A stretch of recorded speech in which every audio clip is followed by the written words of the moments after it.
Sayaji Nagari express ટ્રેનમાં ભુજથી અમદાવાદ સુધી મુસાફરી કરી રહ્યા હતા.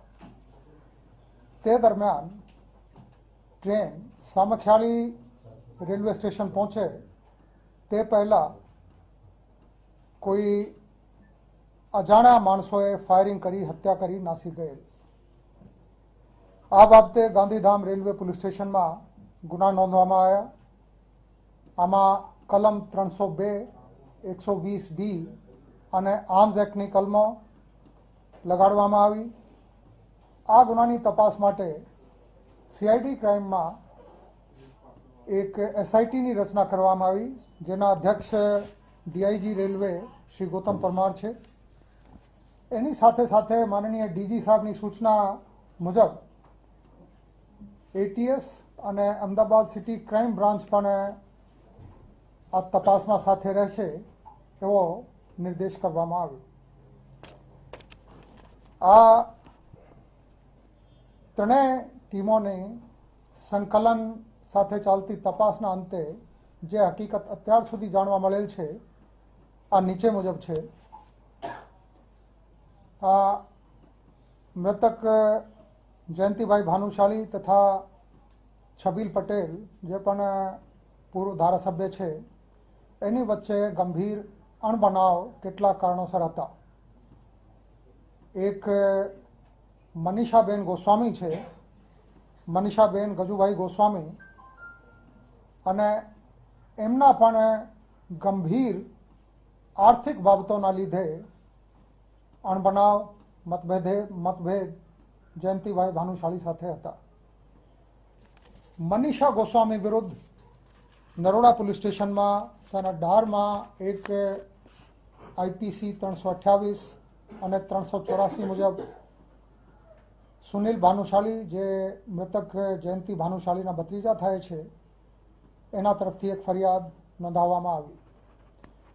અને આના પછી નરોડા પોલીસ સ્ટેશનમાં 24 જૂન 18ના રોજ આઈપીસી 465, 467 અને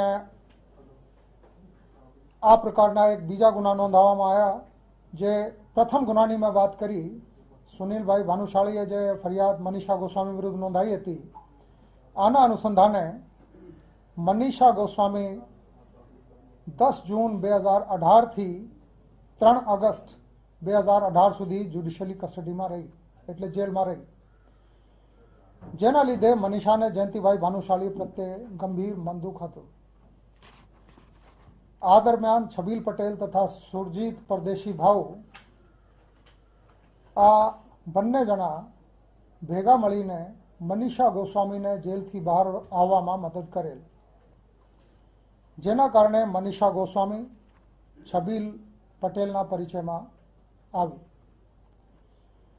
મનીષા ગોસ્વામી તેમજ છબીલ પટેલ એના દુશ્મન જણાતા જયંતિ ભાનુશાળીને માર્ગમાંથી હટાવવાનું નક્કી કરેલ. જે સંબંધે મનીષા ગોસ્વામીએ છબીલ પટેલ તથા ભાઉ એટલે સુરજીત ભાઉ અને તેની ગેંગના અન્ય સાગરીતોને નવેમ્બર 2018માં પૂના ખાતે મેળવેલ, એની મુલાકાત કરાવી. ત્યારબાદ આરોપીઓ તથા કાવતરાખોરોની યોજના પ્રમાણે વિગતવારનું પ્લાનિંગ ઘડવામાં આવ્યું. છબીલ પટેલ પોતાના farm house Narayan farm Reldi ખાતે 25/12/18ના રોજ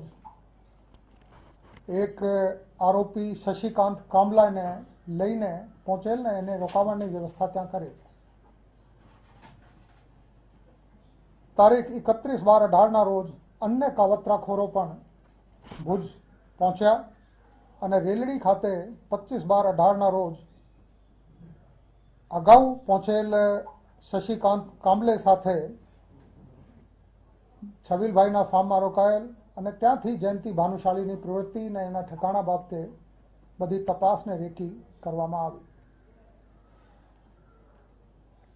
જયંતિભાઈ ભાનુશાળી ઉપર ફાયરિંગ કર્યા બાદ હત્યારાઓએ તારીખ 8/1/19ના રાત્રે 12:55 ચેન પુલિંગ કરી ગાડીમાંથી ઉતર્યા અને ત્યાંથી ઉતરીને એની રાહ જોતા એના સાગરિતકા વાહનમાં રાધનપુર બાજુ થઈને આ લોકો પૂના જવા માટે આગળ રવાના થઈ ગયા. આ લોકો જ્યારે ટ્રેનમાંથી ઉતરીને સામખિયાળી ગાડી સુધી જતા હતા ત્યારે ટોલ ટેક્સના વિડીયો ફૂટેજમાં આ લોકો દેખાઈ આવ્યા છે. આ એક અગત્યના પુરાવો છે. આ સમય દરમિયાન છબીલભાઈ પટેલ તારીખ 2 જાન્યુઆરીએ મસ્કટ જવા રવાના થયા. એટલે આ ભારતથી બહાર જતા રહ્યા અને મનીષા ગોસ્વામી 3 જાન્યુઆરીથી 6 જાન્યુઆરી સુધી કચ્છમાં હાજર રહીને એને આ બધા જે કાવતરાખોરો હતા એમની સાથે મળીને અને જે શૂટરો હતા એમની માટે જરૂરી વ્યવસ્થાઓ ગોઠવેલી. જયંતિભાઈ ભાનુશાળાના હત્યારાઓ નારાયણી ફાર્મમાં રોકાયા. ત્યાં તેમની વ્યવસ્થા સચવાય અને પ્લાનિંગ મુજબ આ લોકો એની કામગીરી કરી શકે તેમાં મહત્વની ભૂમિકા ભજવનાર 2 શખ્સો નામે નીતિન વસંતભાઈ પટેલ અને રાહુલ જયંતિભાઈ પટેલની પોલીસે સઘન પૂછપરછ કરી અને આ બંને જણાની અટકાયત કરવામાં આવેલ છે. આ ગુનાની તપાસમાં શરૂઆતથી જ સીઆઈડી ક્રાઇમની SIT, special investigation team, ATS અને અમદાવાદ સિટી ક્રાઇમ બ્રાન્ચ સંપૂર્ણ સંકલન સાથે કાર્યવાહી કરી ગુનાના મૂળ સુધી પહોંચવા માટે મથી રહ્યા હતા. એમને સફળતા મળી છે અને આ ગુનામાં સંડોવાયેલ આરોપીઓના નામ નીચે મુજબ છે. પહેલો છે શશિકાંત ઉર્ફે બિટિયા દાદા કાંબલે, રહેવાસી જય જવાહરનગર, યરવડા, મહારાષ્ટ્ર. એના ઉપર 15 ગંભીર ગુનાઓ યરોડા અને આ વિસ્તારના પોલીસ સ્ટેશનોમાં નોંધાયા છે, જેમાં મર્ડરના ગુનાઓ છે, અટેમ્પ્ટ ટુ મર્ડરના ગુનાઓ છે. આ એક ઘરખમ ગુનાહિત રેકોર્ડ ધરાવનાર આરોપી છે. બીજો આરોપી છે શેખ અશરફ અનવર, રહેવાસી સેવક ચોક, લક્ષ્મીનગર, યરવડા, પુણે. એના વિરુદ્ધમાં પણ યરોડા પોલીસ સ્ટેશનમાં 4 ગુનાઓ નોંધાયા છે. આ બંને શાર્પ શૂટર, જે મેં અગાઉ વાત કરી, રાધનપુર હાઈવે બાજુ થઈને ટ્રેનમાંથી નીકળીને અને પુણે બાજુ ગયા અને પૂનાથી પછી આ લોકો જુદા જુદા જગ્યાએ નાસી રહ્યા છે, જેની જાણકારી અમને છે. અમે સતત ફોલોઅપ કરી રહ્યા છીએ. મને આશા છે કે જે પ્રકારે સઘન તપાસ ચાલુ છે, મહેનત ચાલુ છે, કેટલીક ટીમો ગુજરાતમાં અને ગુજરાત બહાર કામમાં રોકાયેલી છે, બાકીના આરોપીઓને પકડવામાં પણ શીઘ્ર અમને સફળતા મળશે. બાકી આગળની તપાસ ચાલુ છે. ધન્યવાદ.